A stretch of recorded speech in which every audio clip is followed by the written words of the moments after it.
Christian faith and fiction, inspirational reading suggestions, along with chats about the Christian faith.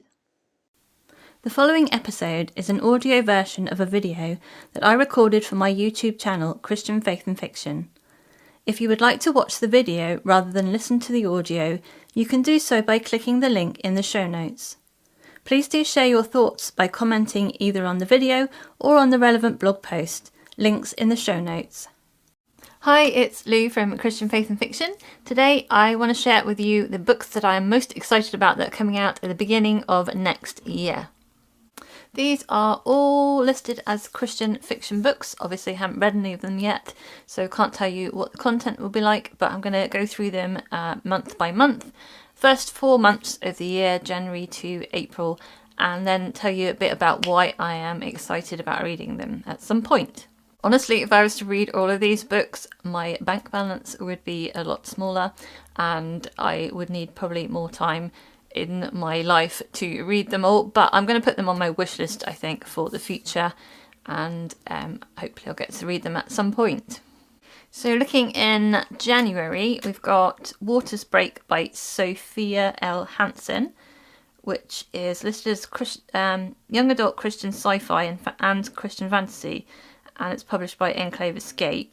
And partly the cover that really interests me about this one. It looks like it's underwater. It also looks like there's sort of maybe lava or something in there.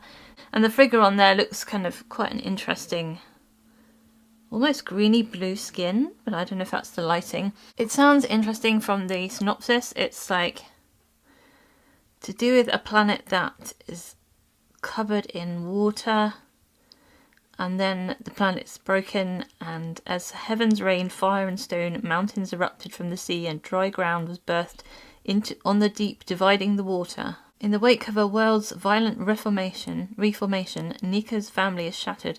When the rookie guardian leaves the safety of the deep to find her sister, she is abducted by strange landwalkers who possess strength and technology beyond her imagination. So it sounds like a really interesting mix of sci-fi and fantasy, and a different kind of world and a lot of water in it. So that sounds really interesting to me. Then we've got the Foxhole Victory Tour by Amy Lynn Green, which is set in World War II. It's historical fiction, obviously, set in North Africa. So it is based on USO variety shows.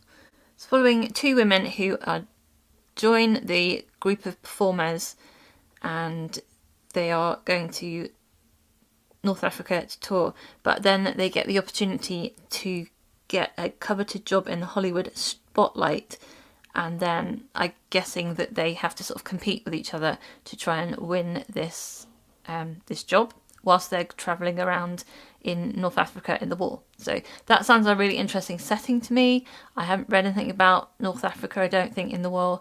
And also the glamour of Hollywood and this sort of everything that's going on. So yeah, I think it could be an interesting book to read. Then in February we've got One Wrong Move by Dani Pettrey. This is the first book in her new Jeopardy Falls series. I haven't read anything by Dani Pettrey. I've heard quite a lot about her and her mystery suspense books. But this one looks like it's got something to do with an art heist. It's following Christian, who was pulled into a life of crime at a young age by his con artist parents. Now making amends for his past, he's become one of the country's foremost security experts. And then he is investigating a string of southwestern art heists. So I quite like mysteries to do with art and thefts and that kind of thing. So it sounds like something I might want to pick up at some point.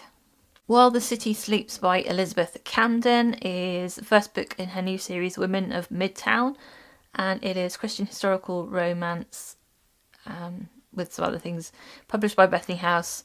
I read one of her, I think it was the Hope and Glory series by Elizabeth Camden this year, finished it, and the first two books I gave it 4 stars, the third book I gave 5 stars to, so I am interested in picking up some more stories by her. This one is following Catherine, who is a dentist in 1913 New York, and her life is upended when a patient reveals details of a deadly plot while under the influence of laughing gas. So, quite interesting. Female dentist in 1913. That's quite an interesting character. And then mixing that in with a deadly plot that gets revealed while she's under the influence of gas. In historical romantic mysteries, I enjoy those. So I think that will be one that I want to pick up. Lady of Disguise by Melanie Dickerson is young adult Christian historical fiction, medieval fiction, and this one is a retelling of Jack and the Beanstalk, published by Thomas Nelson. All her life, Louisa's dreamed of finding the rumoured giant's treasure, a collection of ancient lost riches said to be hidden on a mountaintop in Scotland. So her and her sister are sent to live with her greedy uncle, and when her uncle tries to marry off her younger sister, who's like 12, I think, Louisa decides there's no time to waste, and she disguises herself as a boy and takes off for Scotland to try and find this treasure, I think. I am reading through this series. I enjoy Melanie Dickerson. Some of them not so much as others, but most of them I've really enjoyed. 4 or 5 stars I've given them. So yeah, this one I hope this will be good. It sounds like it's going to be in Scotland for part of it, so that'll be fun. Guardian by Cathy McCrumb is, I think, book 3 in the Children of the Consortium series, published by Enclave, and this is a series that I would like to pick up at some time. Again, I think it's sort of sci-fi, Christian sci-fi. I'm not going to read anything about this 3rd book because I haven't read the 1st book at all, so it will definitely be a sequential series. But yeah, at some point I'd like to pick up that series. Then we've got a book that really sort of drew me in through the concept, is A Lady's Guide to Marvels and Misadventure by Angela Bell. This is Christian historical fiction published by Bethany House. It appears to have characters who have the similar names to those from The Nutcracker. It sounds quite quirky in the description. So it's following Clara, whose ex-fiancé begins to spread rumours that her family suffers from hereditary insanity. And so Clara's trying to protect her family and from these rumours and lies. Then her grandfather brings on an apprentice with a mechanical leg, and all pretence of normalcy takes wing. Then her grandfather's called Drosselmeyer. So when Drosselmeyer spontaneously disappears in his secret flying owl machine, he leaves behind a note for Clara, beseeching her to make her dreams of adventure a reality by joining him on a merry scavenger hunt. So Clara and the apprentice, they have to go off on this trail of clues that's been left behind whilst there are villains trying to steal the flying machine. And that sounds incredibly quirky and a lot of fun. So yeah, I think I would definitely be picking that one up. In March, If the Boot Fits by Karen Witemeyer is coming out.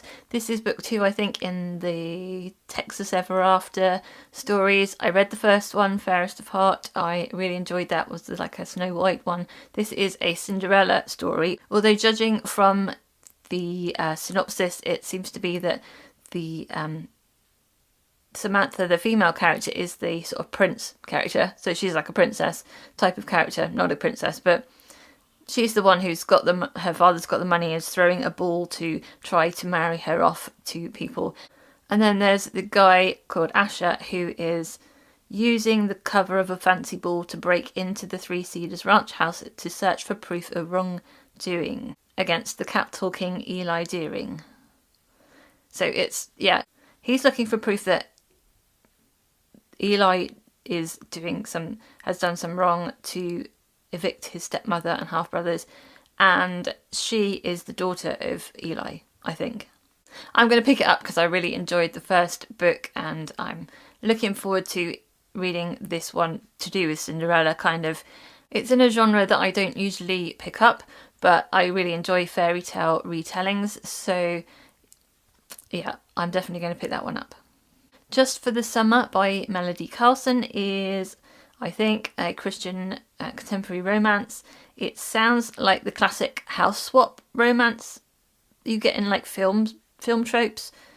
It is following Ginny, who manages a popular boutique hotel in Seattle, and Jacqueline, who manages her father's fishing lodge in Idaho.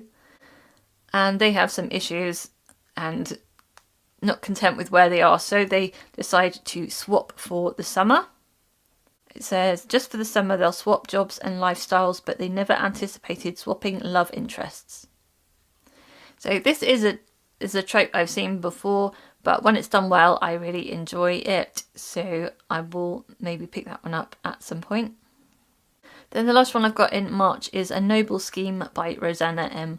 White. This is book 2 in the Imposters series, which is Christian historical fiction and is published by Bethany House.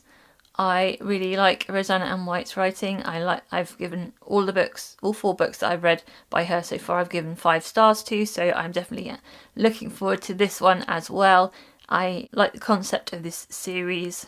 This book is following Gemma, who is a columnist renowned for her commentary on the cream of society, but behind the scenes she's using her talents to aid the imposters in their investigation by gathering intel at events and providing alibis for the elite firms members through her columns. So she's a columnist and she's also working for this firm of kind of independent spies. I don't know what you call them. So yeah, definitely at some point I will pick that one up. Finally, in April, I've got 4 books to share with you. The first one is Love in Tandem by Becca Kinzer. This is contemporary Christian romance published by Tyndale, and it's about a woman who goes on a 500-mile road trip on a tandem bicycle with her ex-fiancé's brother.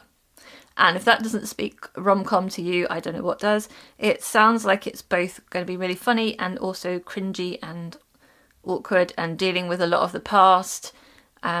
Yeah, I've heard good things about Becca Kinzer as a writer, I think.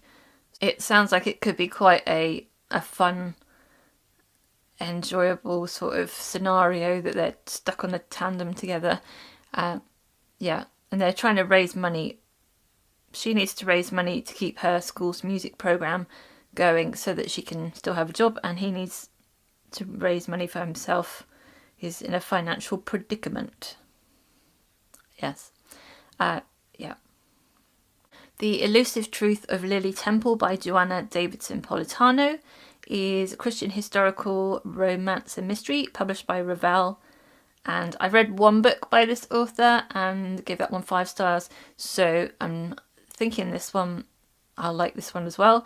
I love the cover on this one. It looks really sort of glamorous and pretty and slightly mysterious at the same time.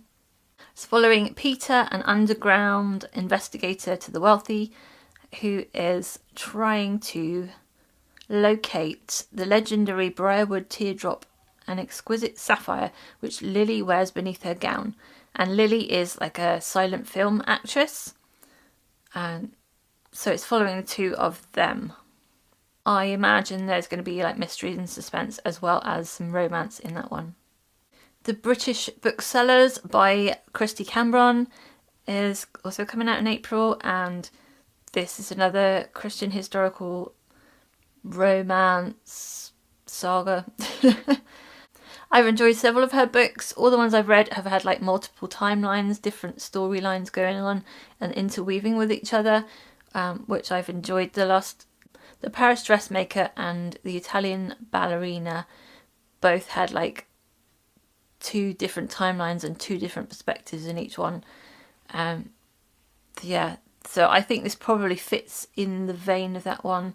I don't know if they're connected though at all, but this is following a tenant farmer's son and an earl's daughter who were in love, but then the First World War came and he went off to war and she got married in a loveless marriage to an earl, and then now afterwards he comes back and he's had like scars of war on him, and she is now a war widow, and they end up owning rival bookshops in Coventry. So they've got rival bookshops, and they were former lovers who got rival bookshops, and then the Second World War comes and there's a lot of bombing that takes place in Coventry, so that is sort of where the story is going, and I think, yeah, it could be quite an interesting set up, and I've not read too much about Coventry, although I've heard a lot about it in documentaries because of the amount of bombing that there was there. Finally, the last book that I've got for you today is The Roads We Follow by Nicole Deese. This, I think, is going to be a Christian contemporary romance published by Bethany House, and I've read 2 books by this author this year. Both of them I gave 5 stars, so I am definitely looking forward to reading this one. It's following the youngest daughter of a country music legend, Reagan, who wants to establish an identity away from the spotlight.